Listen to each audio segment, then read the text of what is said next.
I am Dr. Andreas Kyriakou, and I have been an autopsy specialist for 19 years, and the case that still follows me did not begin with fear or mystery, but with paperwork and silence and fluorescent light and the smell that never fully leaves your clothes. And on the morning of March 18th, 2016, I walked into the postmortem suite of Limassol General Hospital in Cyprus at 06:40 a.m. with a coffee already cold and a case file thinner than it should have been. And the deceased was listed as male, 42 years old, name Petros Michailidis, found dead in his apartment in the Mesa Gitonia district the night before. And the preliminary police note said sudden collapse, possible cardiac event, no signs of forced entry, no witnesses. And that phrase, possible cardiac event, is often where truth goes to sleep. And I remember thinking this would be routine, and that thought itself now feels embarrassing, because routine deaths do not stare back at you, even when their eyes are closed. And Petros was already on the stainless steel table when I arrived, wrapped in a white shroud, with the identification band tight around his left ankle, and the tag said, time of death, estimated 21:10 hours. And as always, I confirmed identity, checked the seal, and began the external examination under the ceiling lights that make every imperfection visible. And to anyone without medical training, he would have looked peaceful, slightly overweight, no obvious trauma, no blood, no bruises that shouted violence. And that is exactly why non-medico people believe autopsies are about cutting and not about listening, because a body speaks long before you open it. And from the first moment, Petros Michailidis was telling me something was wrong, because his hands were not relaxed, they were slightly flexed, fingers curled inward, not in a spasm, but not in rest either. And his jaw had a subtle lateral stiffness that does not fit sudden cardiac arrest. And his lips had a faint bluish line, inconsistent with positional lividity. And these are things you learn only by seeing thousands of bodies, not from books. And I noted them carefully, because realism in death is about patterns, and Petros did not fit the pattern he was supposed to fit. And when I turned him slightly to examine the back, there was an area of livor mortis across the shoulders that was interrupted, not blanched, but uneven, like something had pressed against him for a prolonged time after circulation had already stopped. And that suggested repositioning, and repositioning means presence, and presence means intent, and intent is what the law tries to prove, but the body already knows. And I always say this to my residents, that the body remembers what the mind forgets and what the killer tries to erase. And as I proceeded with the standard Y incision, I kept my tone neutral for the record, because everything we say is recorded and someday played in court. And when I opened the thoracic cavity, the heart was mildly enlarged, but not enough to explain sudden death, and there were petechial hemorrhages on the inner surface of the pericardium, subtle but real, and not consistent with a primary cardiac cause. And when I examined the lungs, they were heavier than expected, with frothy fluid, but again, not classic pulmonary edema. And as I continued the autopsy, the liver showed congestion, but no chronic disease, and the stomach contents were partially digested pasta and meat, consistent with dinner around 1900 hours, and no obvious pills or unusual smell. And at this point, a non-medico person would think this is inconclusive, but inconclusive is often where truth hides, because the absence of expected findings is itself a finding. And what truly shifted my attention was the hyoid bone, because even in cases without visible neck trauma, I always examine it carefully. and when I dissected the neck structures, there was a small hemorrhage near the left greater horn of the hyoid, not a fracture, but bleeding that had occurred while the heart was still beating, and that means ante-mortem force, and force to the neck does not have to leave fingerprints to leave memory. And suddenly the phrase possible cardiac event felt like a convenient blanket thrown over something uncomfortable. And I paused and looked at Petros again. And this is difficult to explain to non-medical people, but sometimes a body does not feel like an object, it feels like a witness waiting for the right question. And I began asking those questions through methodical steps, and toxicology samples were taken, blood, urine, vitreous humor, and gastric contents, and I documented every finding with photographs, because in Cyprus, as elsewhere, cases like this can disappear quietly if you are not precise. And while I was completing the internal examination, my assistant, Eleni Markou, asked me quietly if I thought this was a homicide, and I told her not yet, because certainty comes after patience, not before. And we closed the body respectfully and sent samples to the Nicosia State Laboratory, and I wrote in my provisional report, cause of death pending further investigation, manner of death undetermined. And that single word, undetermined, often angers families and investigators alike, but it is the most honest word in forensic medicine. And later that afternoon, I met with Inspector Leonidas Christou from the Limassol police, and he was skeptical because Petros had no criminal record, no known enemies, worked as a logistics supervisor at a shipping company, and lived alone. And skepticism is common because murders are supposed to look dramatic, and this one did not. And I explained the hyoid hemorrhage, the interrupted lividity, the hand position, and he listened politely, but I could tell he was thinking about paperwork, not perpetrators. And that night at home, I kept seeing Petros's hands in my mind, because hands do not lie, and clenched hands often mean struggle or restraint.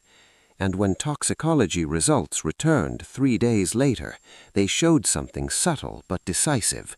Low levels of zolpidem, a sedative hypnotic not prescribed to Petros according to pharmacy records, and not enough to kill him, but enough to reduce resistance. And that is when the story began to align, because sedation plus neck compression equals quiet death, and quiet deaths are planned, and planned deaths have reasons, and reasons have people. And when I reopened the case file, I noticed something overlooked. Petros had called emergency services once, 2 weeks earlier, for chest tightness, but refused transport. And the call recording revealed anxiety, not pain, and fear, not illness. And fear has a source. And as the investigation deepened, it emerged that Petros had been in a dispute with his cousin, Andreas Loukas, over a property inheritance, and that cousin had visited him on the night of death and left around 1900 hours, according to building CCTV. And this is where the title of this story makes sense, because Petros's body knew why it was killed, because the marks on his neck, the sedative in his blood, the repositioning of his body. When people imagine forensic work, they imagine dramatic revelations, sudden confessions, and courtroom moments. But the truth is slower, quieter, and often resisted. And after the initial findings in the Petros Michaelides case, the pressure began, not from criminals, but from systems, because systems prefer closure over truth. And I was asked more than once whether my findings were truly significant. And those words, truly significant, are often used to soften inconvenient facts. And I responded the same way each time. Significance is determined by biology, not by comfort. And as weeks passed, the investigation deepened, and the body continued to speak through data, not drama. and I was asked to re-examine tissue samples, particularly from the neck muscles, and when histology returned, it confirmed fresh hemorrhage in the sternocleidomastoid, consistent with manual compression. And again, this is something non-medico people can understand, because bleeding inside a muscle means force applied while the heart was still pumping, and that cannot happen after death. And I prepared a supplementary report, and this time the language was firmer. Cause of death? Asphyxia due to neck compression. Contributory effect of sedative intoxication.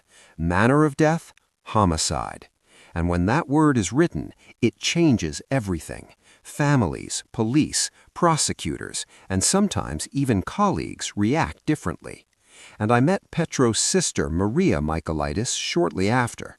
And telling a family that their loved one was killed is not easier than telling them he died suddenly. It is heavier, because it adds intention to loss. And Maria listened quietly, and then asked me one question: did he suffer? And I told her the truth, as best as science allows. Sedation likely reduced awareness. Compression was brief. And that answer did not comfort her, but it gave her something solid. And families deserve solidity, not vague reassurance. And as the case moved toward prosecution, the defense attempted to suggest alternative explanations: accidental choking, cardiac arrhythmia, positional asphyxia, and each time the answer was in the body, not in speculation. And I explained in simple language that accidental choking does not cause focal neck hemorrhage, that cardiac arrhythmia does not require sedatives, and that positional asphyxia does not involve hyoid injury. And this is why autopsies matter, because they anchor stories to reality. And when the trial began at the Limassol District Court, I testified for nearly 4 hours, and I avoided jargon, because truth should not require translation. And I said, the body showed signs of being subdued, sedated, and manually compressed. And that sequence tells us motive, control, silence, finality. And during cross-examination, the defense asked me whether it was possible that Petros had taken zolpidem himself and then collapsed and injured his neck during a fall. And I answered calmly that falls create different patterns: diffuse bruising, abrasions, fractures, not localized hemorrhage, and that the lividity pattern indicated he was moved after death, and falls do not reposition themselves. And the courtroom was quiet, because bodies do not argue, they simply present.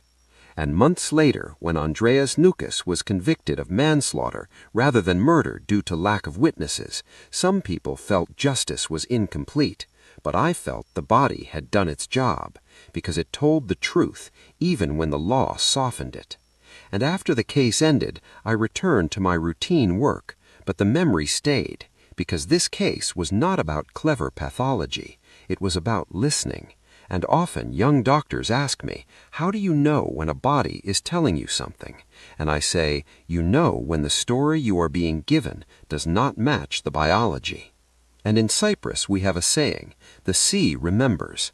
And in my profession, I believe bodies remember too. They remember hands on their necks, substances in their blood, the order of events and the intent behind them. And Petros Michaelides' body remembered why it was killed, because the injuries were not random, they were purposeful, and that is the difference between accident and crime. And as years pass and technology advances, the fundamentals remain the same: careful observation, respect for the dead, and courage to write what you see, even when it is inconvenient.